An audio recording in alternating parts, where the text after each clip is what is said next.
Yang siap ikut dan siap mulai, mari sama-sama kita beri tepuk tangan sekali lagi dengan senyuman yang hangat dan wajah sukacita. Amin. Ketika dunia tidak punya pengharapan buat orang-orang percaya, terutama untuk yang setia bersama dalam Be Worshippers, semuanya sepakat bahwa kita masih memiliki Yesus Kristus sebagai satu-satunya pengharapan dalam hidup kita sampai selama-lamanya. Amin. Mari sama-sama kita satu dalam doa Bapak Ibu yang terkasih. Mari kita berdoa ya. Haleluya, puji Tuhan. Kami datang ke hadirat-Mu di hadapan tata kasih karunia-Mu. Kiranya segala kemuliaan, segala hormat, pujian hanya bagi-Mu. Ya Tuhan, Yesus Kristus junjungan kami. Allah Bapa kami yang mengasihi kami, yang menganugerahkan segala kuasa, segala kemuliaan melalui inkarnasi-Mu di dalam pribadi Yesus Kristus sebagai anak-Mu yang tunggal untuk menebus dosa kami manusia yang bersandar penuh hanya kepadamu. Dan melalui Kristus kami mendapatkan keselamatan yang kekal. Dan kami percaya Tuhan, kalau kami masih masuk dalam tahun yang baru ini, keselamatan ini bukan karena kami kuat, bukan karena kami bisa, semua oleh karena kasih karunia-Mu yang tersedia bagi kami. Bapa kami yang di surga, dikuduskanlah nama-Mu, datanglah kerajaan-Mu, dan jadilah kehendak-Mu di bumi seperti di surga. Berikanlah kami pada hari ini makanan kami yang secukupnya, dan ampunilah kami akan kesalahan kami seperti kami juga mengampuni orang yang bersalah kepada kami. Dan janganlah membawa kami ke dalam pencobaan, tapi lepaskanlah kami daripada yang jahat, karena Engkaulah yang punya kerajaan, kuasa, dan kemuliaan kekal sampai selama-lamanya. Kami mau belajar dengan cara yang benar. Kami mau tenggelam dalam hadirat Tuhan, sekalipun singkat, tapi kami percaya kuasa dan hadirat-Mu tetap kami rasakan kuat dan cukup, lebih dari cukup untuk memampukan kami menghadapi berbagai macam persoalan dan tantangan hidup ini di awal tahun 2026 ini. Yang sepakat dan percaya sama-sama katakan amin. Kita beri tepuk tangan sekali lagi kepada Tuhan Yesus sebagai satu-satunya pengharapan ya. Ya, saudara yang terkasih, ada satu hal yang ingin saya bagikan sebelum kita naikkan pujian yang sudah saya bagikan tadi, yaitu tentunya apa? Tentunya kita langsung buka Alkitab kita ya. Ya, mari kita buka, kita mau baca sama-sama di Nehemia pasal yang ketiga. Kali ini kita langsung nyambung di ayat yang ke-6 sampai ayat yang ke-12 ya. Nehemia pasal yang ketiga, ayat yang ke-6 sampai ayat yang ke-12.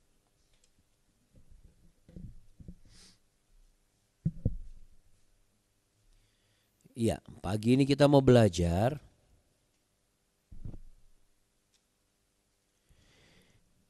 tercatat demikian.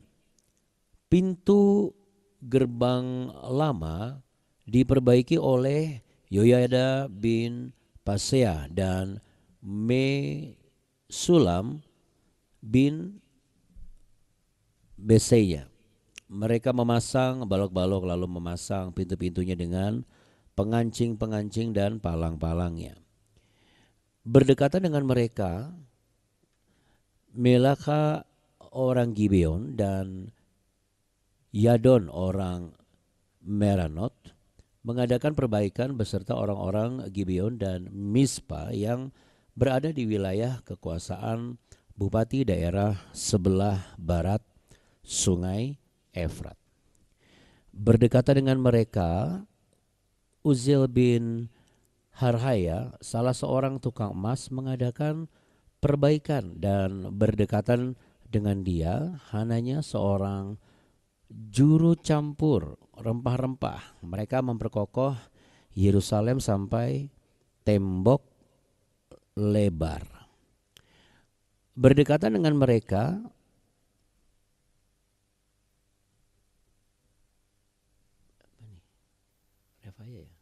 Refaya bin Hud, penguasa setengah wilayah Yerusalem, yang satu mengadakan perbaikan. Berdekatan dengan Yoyada bin Harumaf mengadakan perbaikan tepat di depan rumahnya, dan berdekatan dengan dia Hatus bin Hasabnea, Maika bin Harim, dan Hasub bin Pahat Moab memperbaiki bagian yang lain dan menara perapian. Berdekatan dengan mereka Salum bin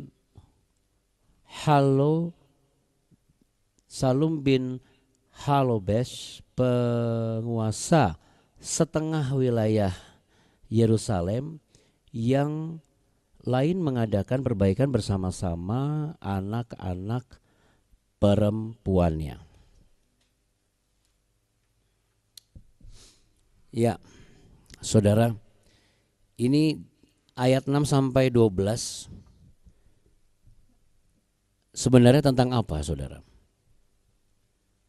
Sebenarnya tentang setiap orang punya bagian masing-masing dalam membangun perbaikan rumah Tuhan, dan mereka membangun bersama dalam kesatuan.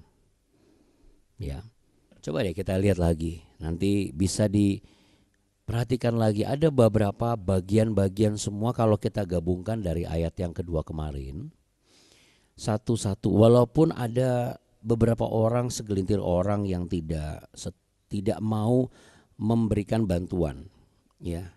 Akan tetapi kalau kita lihat dari ayat yang ke-6 sampai ayat yang ke-12 ini, masing-masing melakukan pemasangan dan perbaikan, mulai dari pengancing, palang-palangnya, lalu kemudian juga mereka mengadakan perbaikan bersama orang-orang Gibeon di ayat yang ke-7, ya. Wilayah kekuasaan bupati di seberang sungai Efrat, lalu kemudian ada tukang emasnya, ya, mengadakan perbaikan. Dekat tukang emasnya juga ada tukang juru campur rempah-rempah, semuanya, saudara, ya. Artinya Bapak Ibu dan saudara-saudara yang terkasih, kalau kita lanjut lagi bahkan di ayat yang ke-13, pintu gerbang Lebak diperbaiki oleh Hanun dan penduduk Zamua. Mereka membangunnya kembali dan memasangnya pintu-pintunya dengan pengancing-pengancing dan palang-palangnya. Pada tembok diperbaiki sepanjang 1000 hasta sampai pada pintu gerbang sampah. Wah, ini Bolani langsung ingat nih pintu gerbang sampah, ya. Lalu kemudian pintu gerbang sampah diperbaiki oleh Malkia bin Rehab, seorang penguasa wilayah Bet Keren. Ia membangunnya kembali dan memasang pintu-pintunya dengan pengancing-pengancing dan palang-palangnya. Pintu gerbang mata air diperbaiki oleh Salum bin Kolhoze, penguasa wilayah Mespa. Pintu gerbang itu dibangunnya kembali, diberinya atap dan dipasangnya pintu-pintunya dengan pengancing-pengancing dan palang-palangnya. Juga diperbaikinya tembok kolam penampung air saluran dekat taman raja sampai pada tangga-tangga yang menurun dari kota Daud. Bahkan sampai ayat yang ke-15 semuanya tercatat, saudara. Jadi itu yang membuat kalau kita baca Alkitab satu-satu tidak terburu-buru, tidak asal baca. Apalagi kalau kita yang sudah pernah datang, ya, Tuhan izinkan ke tanah suci, langsung terbayang itu. Memang yang dijelaskan oleh local guide tidak semua pintu gerbang. Kenapa? Karena ini adalah masa di mana setelah ini akan ada kehancuran lagi, saudaraku. Sehingga ada beberapa yang berubah, tapi pintu gerbang domba tidak berubah, ya. Pintu gerbang sampah salah satunya juga tidak berubah.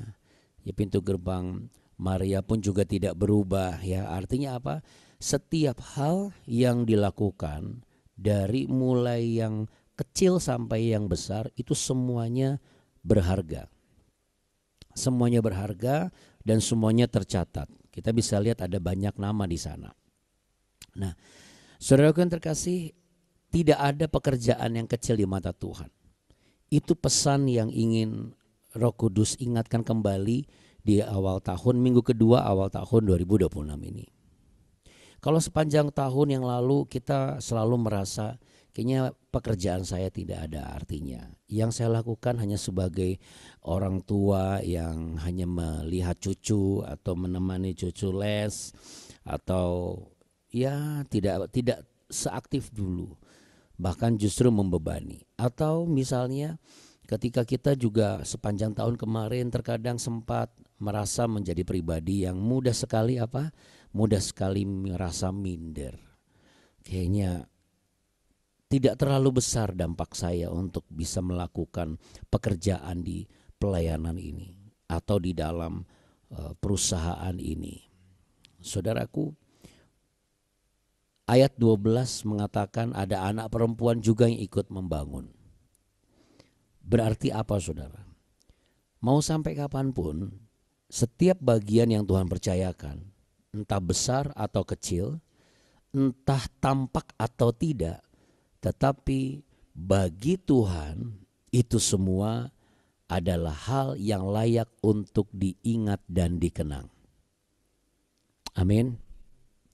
Karena kalau enggak kita enggak akan mungkin tahu detail-detail semua sesuai dengan yang dicatat di kitab suci ini. Mana? Nah, ini dia. Ya. Artinya apa yang dianggap berharga ini benar-benar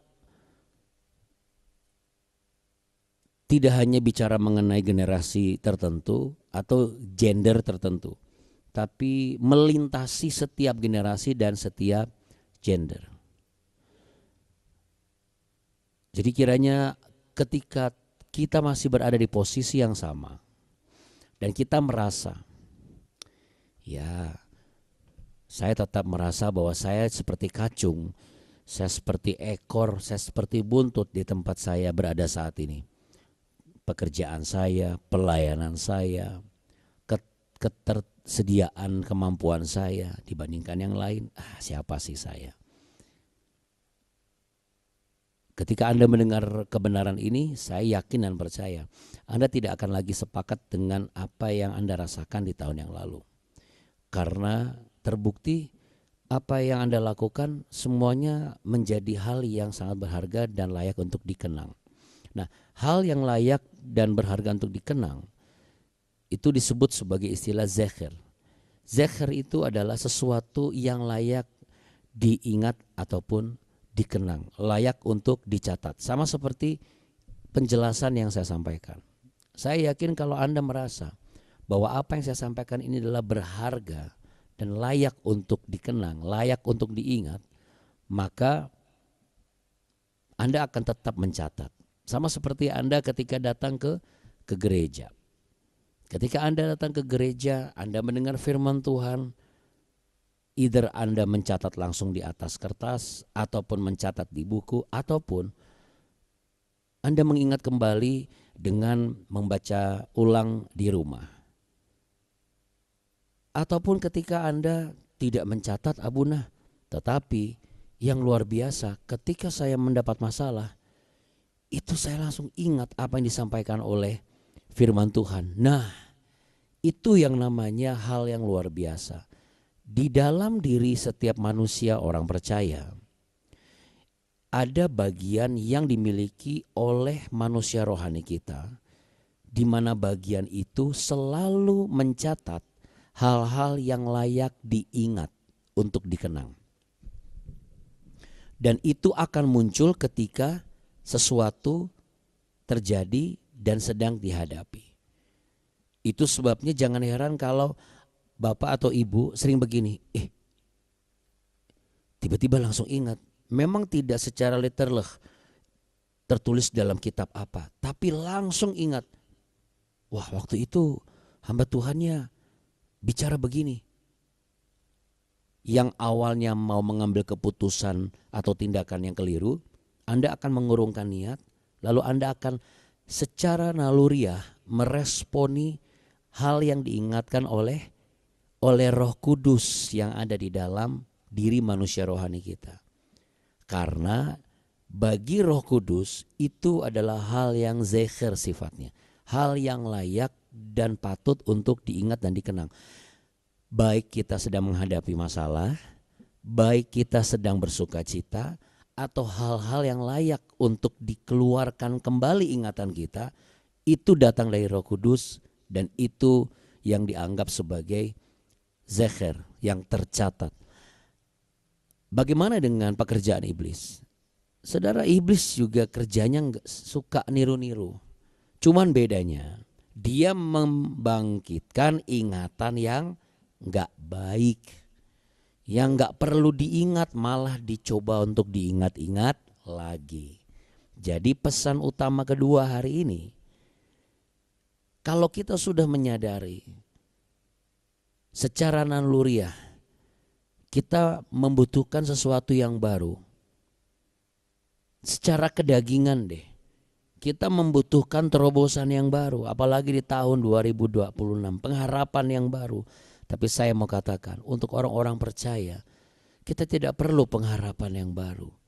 Karena pengharapan kita satu-satunya dan selama-lamanya hanya Tuhan Yesus Kristus. Amin. Nah, yang perlu disadari adalah apakah kita ini masih mudah terpengaruh oleh hal-hal yang sebenarnya gak layak untuk diingat, gak layak untuk dikenang. Tapi kita selalu masuk dalam jebakan-jebakan yang dibuat oleh si jahat iblis itu. Kalau Anda bertanya, saya tutup dengan satu jawaban. Seringkali orang bertanya begini, apa-apa iblis? Emang iblis itu maunya apa sih? Sedangkan sebenarnya hal-hal yang kalau memang gak layak untuk diingat tiba-tiba ingat, kan karena kita lihat buktinya depan kita belum ada perubahan. Itu alasan kedagingan kita, Bapak Ibu. Iblis itu selalu berusaha untuk menghentikan setiap hal yang paling penting dalam pekerjaan Tuhan. Iblis itu gak pernah mau kita bisa menghargai peran orang lain. Makanya yang berhasil dibuat sombong, yang tidak kelihatan dibuat minder. Nah, tapi firman Tuhan hari ini dari yang kita baca, kalau kita gabungkan sama yang kemarin, Anda bisa bayangkan saudara, untuk catatan seorang Nehemia, jangan lupa Nehemia bukan seorang abdi Tuhan 100%. Dia itu mantan juru minum Raja Artasasta. Seorang juru minum yang dipekerjakan dari kerajaan atau seorang raja yang baru saja memperbudak bangsanya. Kalau dia bisa mencatat dan catatan ini tercatat dalam kitab suci dan ditemukan di Qumran catatan-catatan salinannya, artinya apa? Artinya kita juga harus sadar, kita tidak boleh menghapus dan melupakan peran orang-orang lain yang sampai tahun ini turut serta bekerja membangun iman kita. Baik dalam keluarga, baik dalam pelayanan, baik dalam komunitas, terlebih lagi dalam kehidupan pribadi kita. Mari sama-sama kita mau sepakat bahwa kalau kita sudah menyadari hal-hal yang baru kita butuhkan secara kedagingan, tapi secara iman kita perlu untuk meneguhkan. Dan meneguhkan bukan sesuatu hal yang baru, tetapi sesuatu hal yang perlu untuk dibangun kembali. Dan kita tidak boleh lagi jatuh dalam jebakan yang dibuat oleh iblis. Kita memilah-milih, ini perlu, ini enggak perlu. Biarlah kita tidak perlu ikut campur dalam bagaimana cara kita untuk mengingat dan yang tidak diingat. Kalau kita berserah penuh kepada Tuhan dan hidup dalam keberserahan yang 100% mutlak, Anda tidak perlu khawatir, saya tidak perlu khawatir. Seyogyanya orang-orang percaya itu tahu. Begitu yang dibuat ingat, hatinya jadi gak tenang. Kita tahu ini iblis yang bikin. Kita tidak akan teruskan, kita tidak akan bicarakan, dan kita tidak akan kembangkan menjadi bahan pembicaraan. Karena apa? Ini dari iblis, ini gak perlu dibicarakan, gak perlu dibahas. Iblis selalu ingin apa? Membangkitkan masalah-masalah dan keributan-keributan lama yang sering terjadi di tahun yang lama untuk terus terjadi di tahun yang baru. Tetapi tidak untuk tahun ini. Amin. Apapun yang iblis mau kerjakan untuk menggoncang iman saudara dan saya, kita mau sepakat. Apa saudara? Tahun 2026 adalah tahun dalam iman yang tak tergoncangkan. Amin. Karena kita punya Yesus Tuhan sebagai satu-satunya pengharapan. Kita tidak perlu lagi menciptakan atau membuka peluang-peluang pengharapan baru. Peluang kita cuma satu-satunya, hanya Yesus Kristus Tuhan. Supaya apa? Supaya kita tetap menjadi bagian yang penting dalam pembangunan pekerjaan Tuhan. Baik di keluarga kita, komunitas kita, masa depan kita, apalagi untuk anak cucu kita, ladang pelayanan kita, termasuk keluarga besar kita. Ya, untuk itu mari sama-sama kita mau satu di dalam doa. Mari kita berdoa.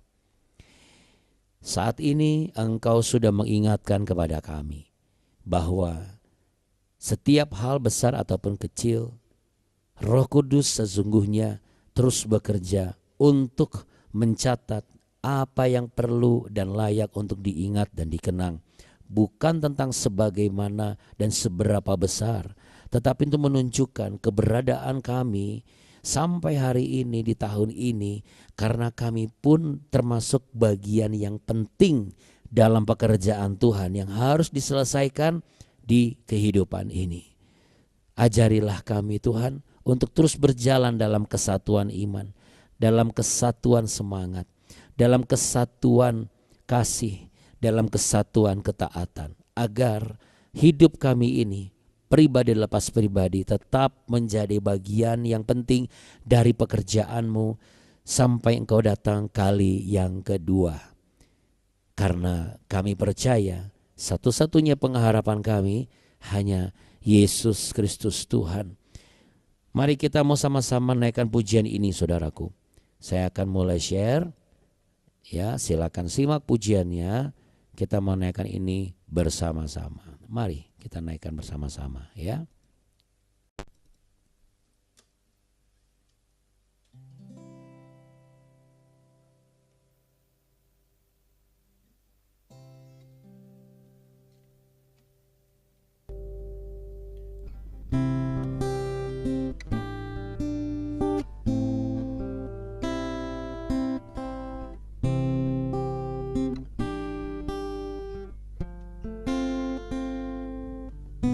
Walau dunia berubah, namun kasih-Mu Tuhan tetap sama di hidupku. Kau setia dalam setiap rencana-Mu, ku percaya hidupku dalam tangan-Mu. Sampai detik ini ku melihat penyertaan-Mu sempurna. Sampai selamanya Kaulah Tuhan, satu-satunya pengharapanku.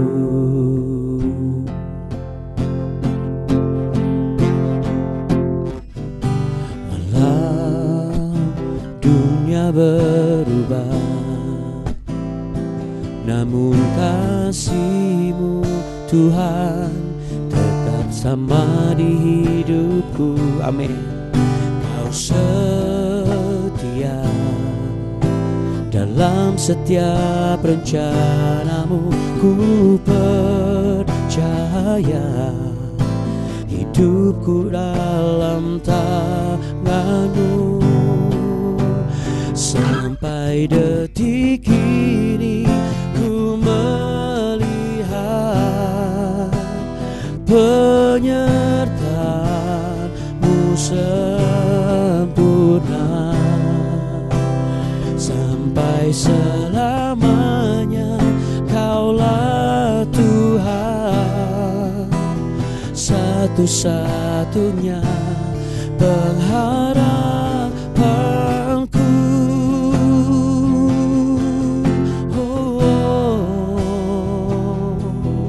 Kaulah pengharapanku. Sampai detik ini ku melihat penyertaan-Mu sempurna. Sampai selamanya Kaulah Tuhan, satu-satunya pengharapanku.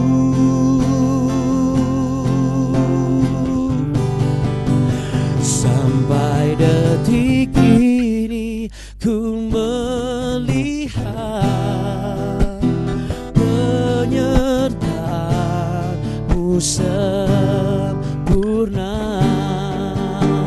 Sampai selamanya Kaulah Tuhan, satu-satunya pengharapanku. Kaulah satu-satunya pengharapanku.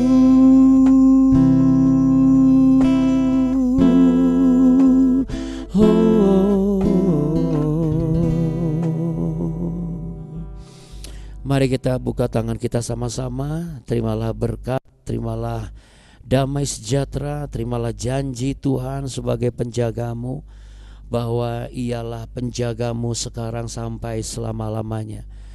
Matahari tidak akan bisa menyakitimu pada waktu siang, bahkan bulan pun tidak akan bisa menyakitimu pada waktu malam. Kemanapun engkau pergi, dari manapun engkau datang, engkau adalah orang yang diurapi dan diberkati Tuhan. Bahkan dari sekarang sampai selama-lamanya, Dialah Tuhan penjagamu yang tidak pernah terlelap, yang dari dahulu bahkan hingga tahun ini sampai Ia datang kembali. Ialah Tuhan penjagamu yang setia. Ialah Yesus Kristus Tuhan yang selalu siap untuk memberkati. Dan inilah berkat-berkat yang telah Tuhan sediakan. Terimalah berkat damai sejahtera yang sempurna. Dan inilah yang dijanjikan Tuhan, bahwa Tuhan memberkati engkau dan melindungi engkau. Tuhan menyinari engkau dengan wajah-Nya dan memberi engkau kasih karunia. Tuhan menghadapkan wajah-Nya kepadamu untuk memberimu damai sejahtera, untuk mengingatkan kembali bahwa sekalipun engkau merasa kecil, engkau tidak pernah dibiarkan sendirian. Sekalipun apa yang kau lakukan sederhana, namun itu semua layak untuk dicatat dan dikenang. Karena itulah bagian penting dalam pekerjaan Tuhan sampai Yesus Kristus datang kembali yang kedua kali. Bahkan sampai kita bersama-sama Maranatha selama-lamanya di rumah Tuhan yang kekal. Dalam berkat nama Tuhan Yesus Kristus, mari sama-sama katakan amin. Amin ya, puji Tuhan. Tetap semangat saudara, tetap bersuka cita, tetap melakukan yang terbaik. Tuhan Yesus memberkati. Tahun 2026 adalah tahun dalam iman yang tak tergoncang. Tak goncangkan. Mantap. Thank you Abuna, thank you Abuni. Ya, Bye Terima everyone. kasih Abuna, terima kasih Abuni. amin. Terima kasih Abuna. Tuhan Yesus memberkati. Tuhan Yesus memberkati. Shalom. Baik. Kasih Abuna. Baik, Bapak Ibu terkasih, terima kasih banyak.